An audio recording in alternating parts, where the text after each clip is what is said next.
on SportsCenter one day after he claimed his knee is 100%. Adam Schefter is reporting that RG3 will start in 12 days in Washington's season opener on Monday Night Football against the Eagles, 8 months after ACL surgery on his right knee. Let's go Samsung next level on RG3 here. Next step in his career, avoiding a lot of the big hits he took in his rookie campaign in the NFL. He was hit on 20% of his dropbacks and rushes last season, trailing only Cam Newton. The average NFL quarterback is hit on only 12% of dropbacks or rush attempts. More on this story. Let's bring in NFL analyst Brian Dawkins now. What's your immediate reaction, especially when you see a graphic like that? He took a ton of hits. We all know about that. It was well documented last year. And now he's going to come back for the first time in action in the Monday night opener. Well, my first reaction is, "Hail to the Redskins." That's their fight song. Because I know the fans are so excited to hear this news for him being back on the football field.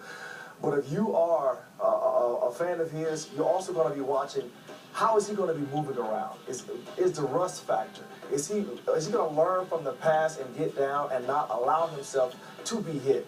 But the thing that I'm most concerned about is the first thing I mentioned, is the rust factor, because he's not really been able to play in games. Practices are fine, but you need those game reps in the preseason to be on the same page with everybody. Give us an idea, because back in 2007, you missed most of the preseason, Achilles injury, and then you played in the opener. What was that like for you when you have all that rust all summer long and then the game action you got to play? Yeah, it's tough because it still was sore. It was not 100%. And sometimes you kind of tear through scar tissue.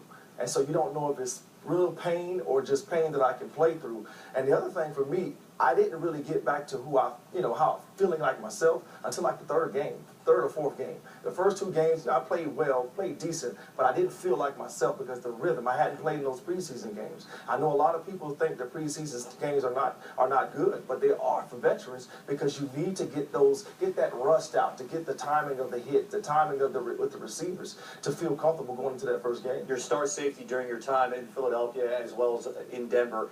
If you're facing RG3 in his opener, first game back, how are you preparing for him? I'm preparing, if I'm anybody, is to stop that run first of all, Morris. I think that they're going to feed him more and not allow RG to run as much. They're not going to call his number a lot in that first game. They're going to allow that running attack that was #1 last year to feed that offense. And then you can go up top with your play actions and go up top to the other receivers that they have outside. Pierre Garçon, quick screens to him maybe. But I don't see them allowing him to run too much in that first game. Okay, there is a weakness there. You said that he's going to be rusty. As a defensive player, what are you most looking forward to doing when you face RG3 for the first time and he is rusty?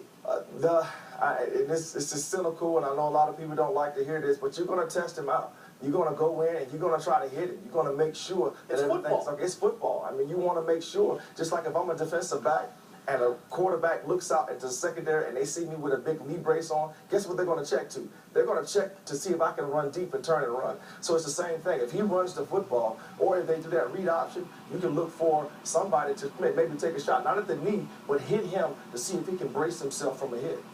All right, of course, our big story this morning, Robert Griffin III cleared to play on the Monday night opener for the Redskins against the Eagles in 12 days. Brian Dawkins with us this morning.